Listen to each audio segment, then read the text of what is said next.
certificate marriage ang inyong pipirmahan.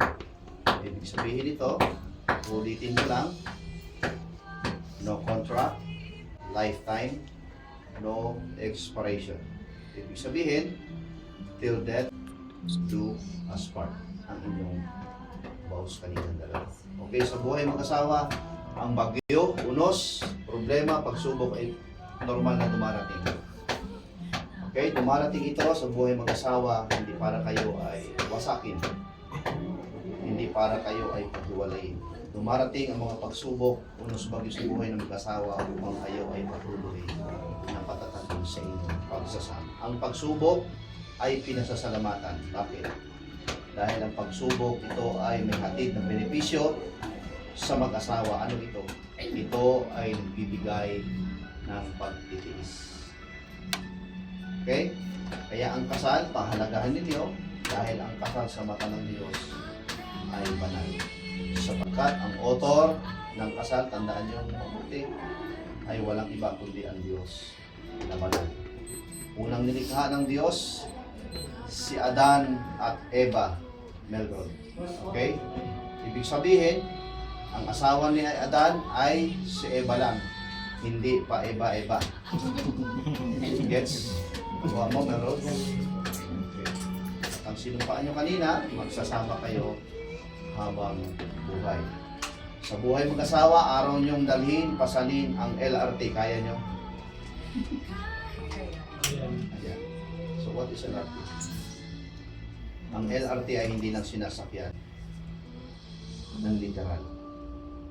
Kundi sa buhay mag-asawa, kailangan nyo dalhin bilang magkasama. Okay? LRT, love, respect, and trust.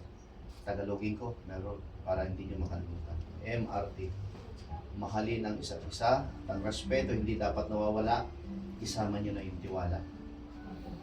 May kapag na-late ng uwi sa road, huwag mong pag-isipan, baka sa ibang LRT ito sumakay.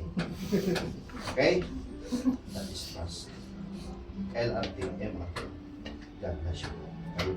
Everybody please stand up. Now, ladies and gentlemen, in the presence of these witnesses, Melrod and Sunday May, this is the final declaration. Harap kayong dalawa, hawak na kamay, kasama yung bouquet. Okay. Republic of the Philippines, Office of the Civil Registrar, General Certificate of Marriage. As a solemnizing officer, now by the power and authority vested upon me according to the laws, Republic of the Philippines, looking unto heaven for divine sanction, now Melrod and Sunday May, I pronounce you husband and wife. Palakpakan po natin ang kami. Okay, Melrod, are you ready? Hinga ng malalim do. Melrod, 3 minutes. Kaya? Okay, Melrod. Hinga talaga yun.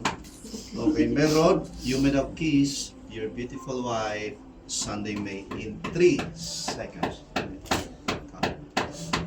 Go ahead. In 3 and 2 and